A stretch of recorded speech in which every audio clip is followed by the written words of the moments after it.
The Situation Room with Wolf Blitzer, weekday afternoons at 5 Eastern on CNN. Let's talk a little bit about this latest article or blog that you wrote, because it sort of jumped out at me. You said you don't want the Islamic Cultural Center to be built near Ground Zero. You want it to be built on Ground Zero. Tell us why. Well, I'm just so offended by the bullying that's been taking place, picking on people who make up a very small percentage of our population and treating them as if they're not Americans. And they have every right to be in, near, around, at Ground Zero as anyone else. And I just got to thinking that, you know, the America that I believe in is an America that is generous of spirit, and not one that wants to attack people because of their religious faith. And I personally feel very bad that these 19 murderers of 9/11 who killed 3,000 people were able to hijack a religion, did something what they said was in the name of Islam, and have made life very difficult for everybody else who is a member of this faith.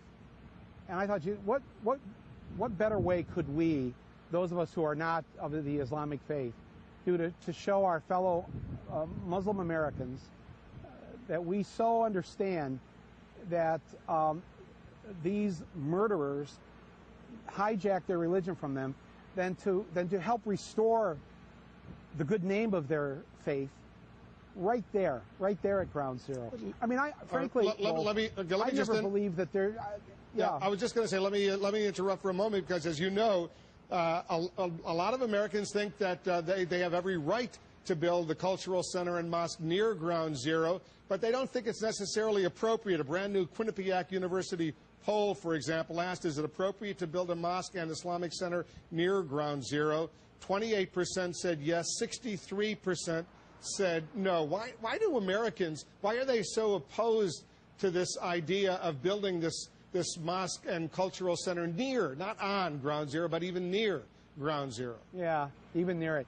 Yeah, I think it's because we're a little slow on the uptake sometimes. Those are pretty much the exact numbers of the people at the beginning of the Iraq War, of 28%, 30% opposed it, and about 70% were in favor of it. We always seem to get it wrong at first, whether that was with slavery, killing Indians, women not voting. We're not very good at the beginning of these things. We're really great, though, as we move along. We live in a nation where, sadly, people listen to things. They get afraid very easily. We have 40 million adult Americans who are functional illiterates, which means they can't read and write above the 4th grade level. So that's the America we live in, and sometimes we have to put up with that. But everybody, regardless of their level of ignorance, I believe, at their core is good and has a good heart, and if presented with the truth, and the truth is that Muslim Americans are Americans the same as every other American. And what do you say, Michael? What do you say, Michael, to a family member of someone who was killed at Ground Zero, who says, you know, I don't really think this is appropriate?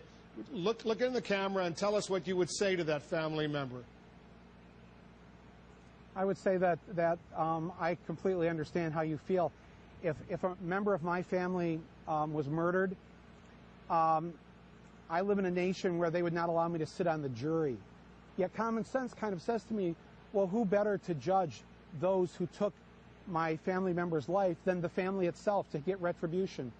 But we don't have a system like that, do we? The reason we don't is because we have to separate the emotion from it, because sometimes if we just let emotion take over and run things, the wrong decisions get made. I went to Mass yesterday, Wolf. Do you think I'm a pedophile sympathizer? Should I be judged because some priests committed a crime against children? Do you think less of me because of that, or because Timothy McVeigh was a Catholic and blew up the Oklahoma City building? Should a Catholic church not be allowed anywhere near the Oklahoma City building because he was Catholic? I got to tell you, I remember the very first presidential election. I was 6 years old, John Kennedy versus Richard Nixon. And I remember, as 6 years old, hearing all this stuff about if Kennedy was elected, the Pope was going to run the country. And I remember feeling like there was something wrong, there was something bad about, why was I bad? Because I was Catholic. And this is our history, and we have got to stop this.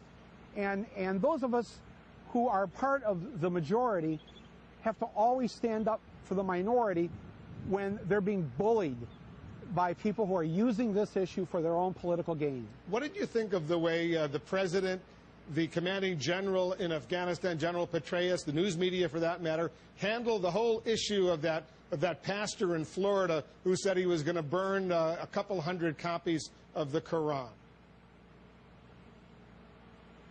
Well, it's never good to have our general saying that we're afraid of anything. I mean, I got a whole other thing about that. We could do that, take another show on that. I just think when you're talking about burning the Quran, let me just point out again to my fellow Americans, 80% of whom don't have a passport and never leave the country, never see the rest of the world, don't know anything about what's going on. You know, I've had the good fortune to be able to get out of here and see a bit of this planet we live on. The Quran has 25 different mentions of Jesus in that holy book.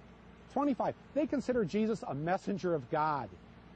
Why would you burn a book that beautifully mentions Jesus at least 24 times? I mean, how many Americans even know that? It really is just it just seems so crazy to me, and I'm fed up with it, and I just felt like I had to take a stand and say something about this. They're, you know, Arabs, Muslims of this, you know, they're 0.6% of our population. Whenever the angry mob turns on a small group, it's best to know that when they're done with that group, they're off to the next small group.